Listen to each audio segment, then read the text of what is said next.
Bismillahirrahmanirrahim. Alhamdulillahirabbil alamin wassalatu wassalamu ala asyrafil anbiya'i wal mursalin sayyidina wa maulana Muhammadin wa ala alihi washabbihi ajma'in.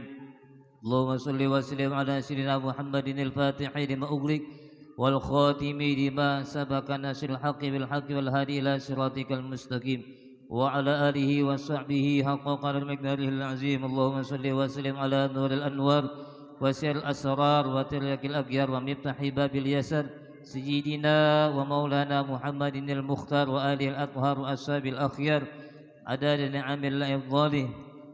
اللهم صل وسلم على محمد طب القلوب ودوائها وعافية الأبدان وشفائها ونور الأبصار وديائها وعلى آله وصحبه وسلم أجمعين. رب اشرح لي صدري ويسر لي أمري واحلل عقدة من لساني يفقهوا قولي. أما بعد.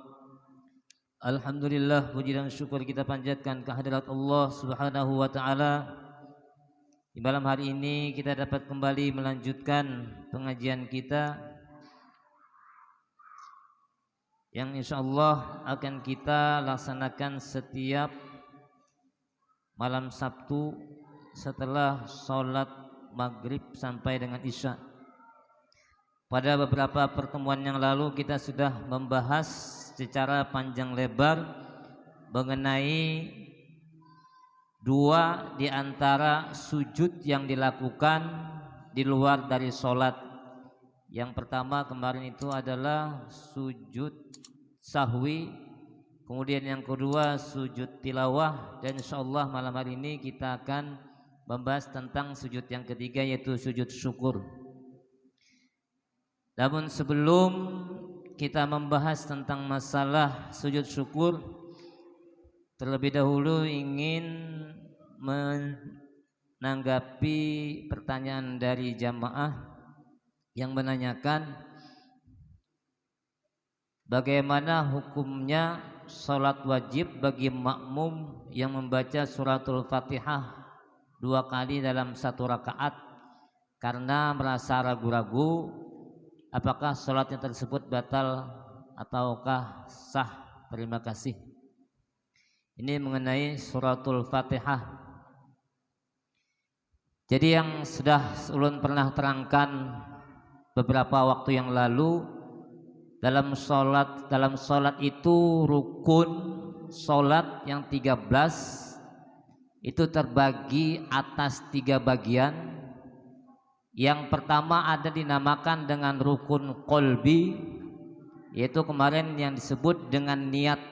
Artinya niat terletak pada bagian hati, dan sunat dilafazkan dengan ucapan usalli, tergantung sholatnya fardhol maghribi atau sunatal, itu lafaz sunat dilafalkan. Nah rukunnya itu adalah di hati, rukun qalbi. Nah kemudian yang kedua itu adalah rukun qauli. Rukun qauli itu adalah rukun yang diucapkan dengan lisan, diucapkan dengan lidah, dan setiap apa yang diucapkan dari rukun-rukun itu harus terdengar oleh telinga masing-masing. Ya, harus terdengar. Jadi tidak sah apabila seseorang membaca di antara 5 rukun qauli itu tidak terdengar oleh telinganya dalam keadaan normal. Tapi dalam keadaan normal, karena kawa rumah genteng misalnya nih, membaca Fatihah hujan lebat atau seng misalnya, gada gumai bunyinya, kadang-kadang baca Fatihah dari kada sah sembahyangnya, kada. Karena itu dalam situasi yang di luar kebiasaan atau di luar standar. Tapi kalau suasananya biasa normal, membaca Fatihah cukup terdengar oleh telinga kita. Nah jadi rukun qauli kemarin ada 5. 1 membaca takbiratul ihram. Takbiratul ihram yang pertama, yang kedua suratul Fatihah, kemudian yang ketiga tahiyat akhir, tasyahud akhir, at-tahiyatul mubarakatuh salawatu thayyibatulillah, sampai asyhadu an la ilaha illallah asyhadu anna muhammadar rasulullah.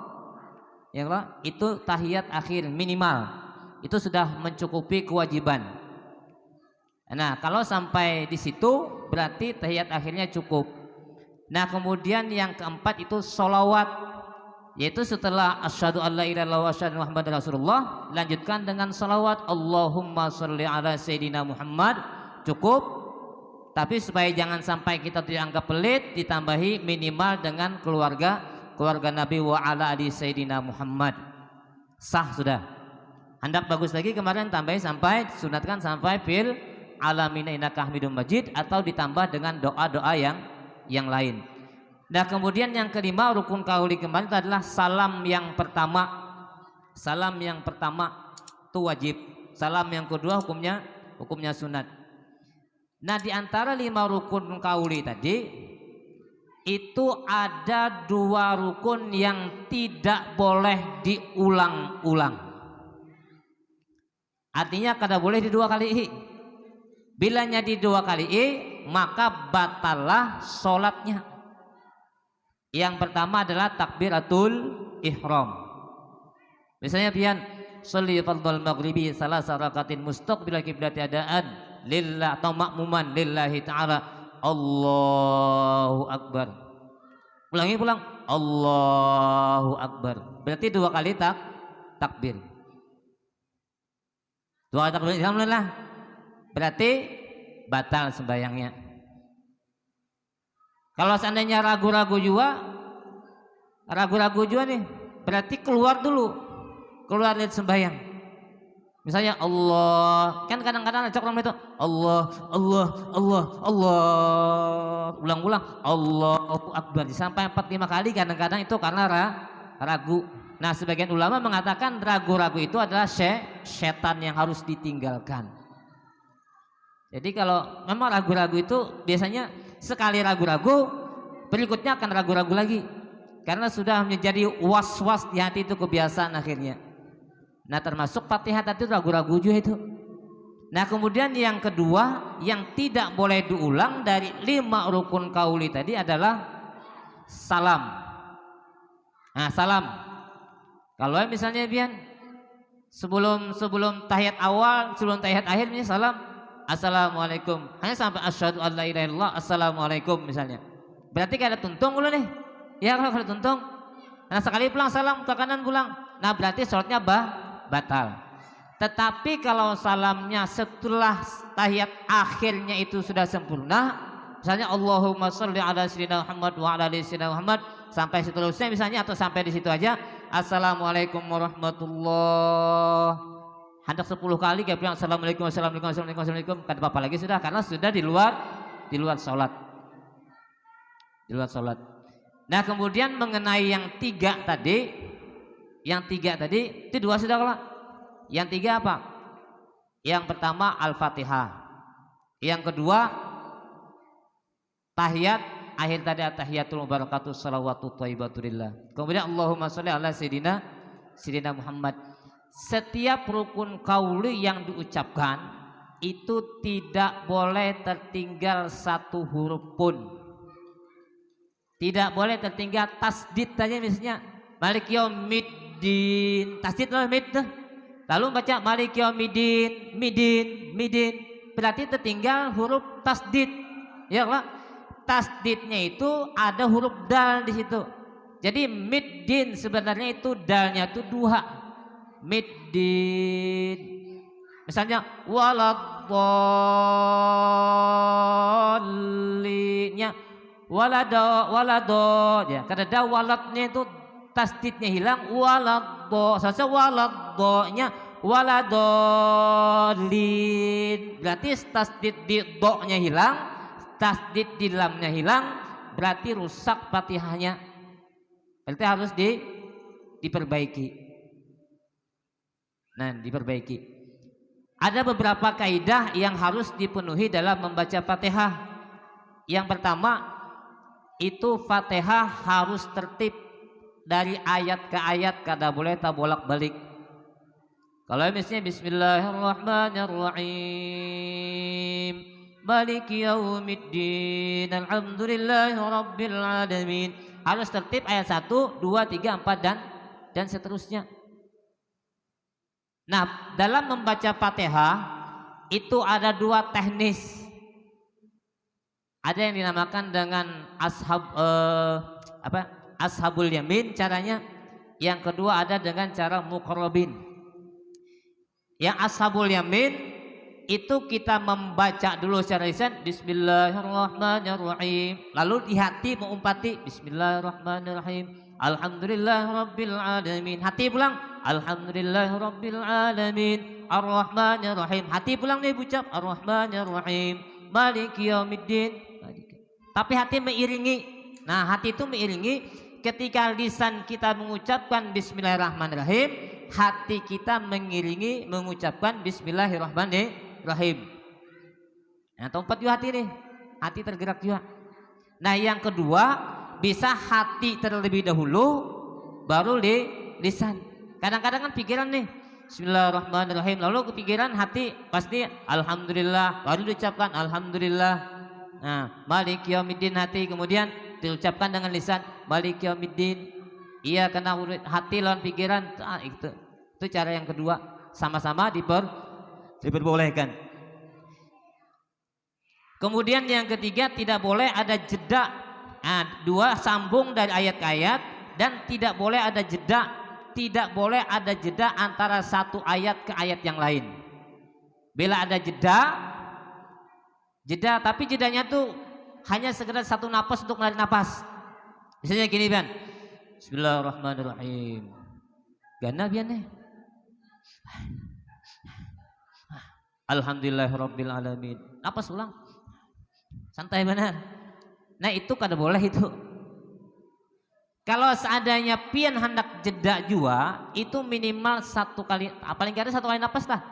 Karena kalau aja misalnya kan Bismillahirrahmanirrahim, Maliki yaumiddin sampai Maliki yaumiddin, habis Fatihah. Wah, behinak kan ada masih. Bahingal. Jadi Bismillahirrahmanirrahim, tarik napas, Alhamdulillahirabbil alamin. Kalau kawat tuh jangan sampai lebih dari satu napas. Kalau lebih dari satu napas, khawatirnya nanti kita termasuk dalam kategori orang yang memberikan jeda antara satu ayat ke ayat dalam suratul Fatihah itu kalau tidak ada ujur. Kalau tidak ada ujur. Kalau ada ujur misalnya kayak apa? Misalnya nih, jadi imam baca Bismillahirrahmanirrahim, Alhamdulillahirabbil alamin. Hendak meneruskan Ar-Rahmanir-Rahim, naqsam Maliki yaumiddin. Tiba-tiba pada waktu itu tenggorokan digatalnya luar biasa. Nah, itu kan ada masalah nih. Kalau seandainya kita lanjutkan membaca Maliki yaumiddin, justru merusak Fatihah tadi, kalau lagi kita bersuara, lalu menghilangkan sementara gatal tadi. Nah, itu karena ada ujur, itu diperbolehkan karena jedanya tadi itu. Tapi kalau seandainya reda, lanjut aja Ar-Rahmanir-Rahim, habis napas tarik napas Maliki yaumiddin, habis napas lagi tarik lagi napas. Jangan sampai lebih dari satu kali napas. Kalau lebih dikhawatirkan nanti kita masuk dalam kategori orang yang membaca Fatihah dengan jeda. Nah, kemudian bagi yang sholat berdiri, nah berarti harus berdiri membaca Fatihah. Kecuali bagi mereka yang kebetulan ada ujur kada sanggup berdiri duduk, maka otomatis baca Fatihahnya pun dalam keadaan duduk. Nah, kemudian tidak boleh merusak bacaan yang berubah makna. Ya tadi, nah kayak Maliki yaumiddin tadi kan, Maliki yaumiddin, iya, itu kan tasdid tuh, iya, yang kadang-kadang iya hilang tasdidnya. Nah, termasuk ihdinas siratal mustaqim, kok bukan takim, huruf qaf dengan huruf kaf. Tapi kalau memang sudah kemampuannya kada mampu misalnya lah, itu kada dipaksakan. Tapi kita berusaha untuk sebaik mungkin. Nah, kemudian yang selanjutnya harus menggunakan bahasa Arab. Kalau ya kan ada sembahyang yang kayak di waktu dulu kan ribut tuh, sembahyang dua bahasa. Nah, lalu pulang kena muncul sembahyang satu bahasa aja, bahasa Indonesia. Bismillahirrahmanirrahim digantinya Bismillahirrahmanirrahim dengan menyebut nama Allah yang Maha Pengasih dan yang Maha Penyayang misalnya kan. Segala puji bagi Allah Tuhan sekalian alam. Nah, berarti kada boleh, harus dengan bahasa Arab. Tidak boleh ditambahi zikir atau doa yang tidak ada hubungannya dengan Fatihah. Kalau misalnya di tengah-tengah baca Fatihah lalu kita baca doa, misalnya Maliki yaumiddin, iyyaka na'budu wa iyyaka nasta'in, ihdinas syiratal mustaqim. Lalu di situ membaca doa. Nah, itu kada boleh, kada ada hubungannya. Itu dengan membaca Fatihah. Nah, terkait masalah ragu-ragu tadi, nah ini jawaban pertama tadi, kalau sudah kebiasaan kita ragu-ragu membaca Fatihah, apalagi dalam kondisi seperti menjadi makmum. Kalau menjadi makmum ini nyaman sebenarnya baca Fatihah. Kenapa? Karena kekurangan Fatihah yang dibaca makmum itu yang menanggung menyempurnakannya adalah imam. Nah, jadi sebenarnya sholat berjamaah itu membantu kita mengatasi kekurangan-kurangan bacaan yang ada pada diri kita. Nah, kalau seandainya mengulang Fatihah nanti apa? Misalnya diulang sampai Maliki yaumiddin, iyyaka na'budu wa iyyaka nasta'in, ihdinas siratal mustaqim. Ragu-ragu, bujurkah Fatihahku, kadakah bujurkah, kadakah. Mau ulang lagi? Nah, ulang lagi. Kalau memang keadaannya ragu-ragu dan ragu-ragunya itu lebih mendekati kepada ketidakbetulan, itulah. Karena kadang ragu-ragu kadang-kadang ada juga merasa bujur aja. Nah, ragu-ragu yang memang merasa ada kesalahan dalam Fatihah kita, maka alangkah baiknya Fatihah kita itu diulang. Tapi kalau salat berjamaah kan, kalau kita ulang khawatirnya kada sempat baca Fatihah, imam langsung ruku. Nah, kalau seandainya diulang itu kada membatalkan. Makanya kan kemarin waktu dalam pembahasan sujud sahwi, jangankan membaca mengulang dalam keadaan berdiri, dalam keadaan ruku pun, dalam keadaan sujud pun, dalam keadaan ruku kemarin kan, ketika itu salah baca membaca Fatihah misalnya, itu kan tidak membatalkan sholat. Kemarin pembahasan dalam sujud sahwi. Tetapi karena dia salah menempatkan Fatihah dalam tempat yang seharusnya, maka disunatkan untuk membaca untuk sujud sahwi. Salah satu penyebab sujud sahwi kemarin adalah salah meletakkan bacaan rukun qauli pada tempat yang seharusnya. Nah, kemudian yang kedua, langsung aja kita nah. Yang kedua, imam atau sholat sendirian membaca surah terulang. Seumpama pada rakaat pertama membaca surah Al-Alaq, kemudian pada rakaat yang kedua membaca surah Al-Alaq lagi. Nah, apakah sholat tersebut batal atau sah? Terima kasih. Jadi kasusnya pada rakaat pertama setelah Fatihah dia membaca surah Al-Alaq, kemudian pada rakaat yang kedua membaca surah Al-Alaq lagi. Nah, batalkah kada sembahyang aja? Sahkah kada aja? Jadi kayak ini. Yang pertama, dia membaca surah Al-Alaq itu kan 19 ayat tuh. Ya Allah. Kalau yang dibacanya pada rakaat pertama setelah Fatihah ayat 1 sampai 5 misalnya. Ya Allah. 1 sampai 5.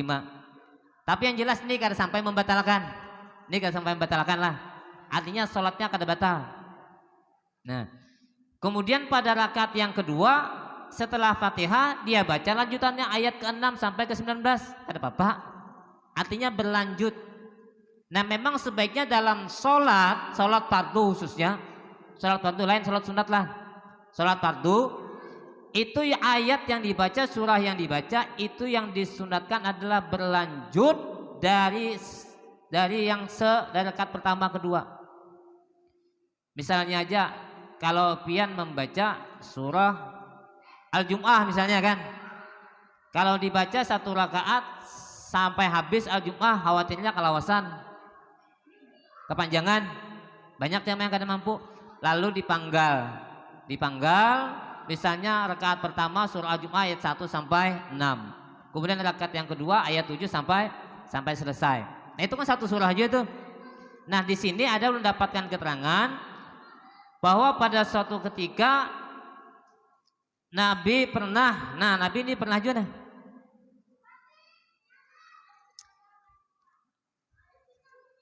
ada dari seorang laki-laki dari Juhainah annahu sami'an Nabi sallallahu alaihi wasallam yaqra'u fi subuhi idza zulzilatil ardu. Nah, fi rak'ataini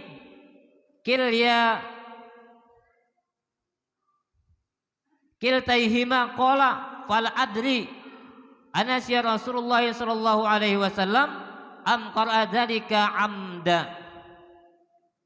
Ini hadis Nabi lah. Bahwasanya ia mendengar, nih ujar Jahina, bahwasanya ia mendengar pada waktu itu Nabi sallallahu alaihi wasallam membaca di waktu salat subuh. Nah, sidin Nabi membaca waktu salat subuh, idza zulzilatil ardu, pada rakaat keduanya. Nah, ini Nabi pernah mengalami seperti yang pertanyaan ini, tapi lain surah Al-Alaq, tapi surah idza zulzilatil ardu zilzalaha. Ternyata pada rakaat yang pertama salat subuh sidin baca itu, rakaat yang kedua pun juga Nabi membaca surah tersebut. Nah, lalu dikatakan situ, saya tidak mengetahui apakah Rasulullah lupa ataukah dibaca itu dengan sengaja. Jadi kita tahu juga sebabnya karena menakuni. Nabi membaca rakaat pertama idza zulzilatil ardu zilzalaha, rakaat yang kedua setelah Fatihah itu pulang dibaca. Apakah Nabi pada waktu itu dalam keadaan lupa, ataukah memang sengaja? Keresampat, suci syukurlah. Udah Bapak lanjut aja lagi. Nah, kemudian yang kedua, inilah masalah surah tadi. Kemudian yang kedua dalam sholat hajat. Nah, dalam sholat hajat kadang-kadang kan ada yang menggunakan versi setelah rakaat pertama ayat kursi, ya lah. Kemudian rakaat yang kedua amanah rasul.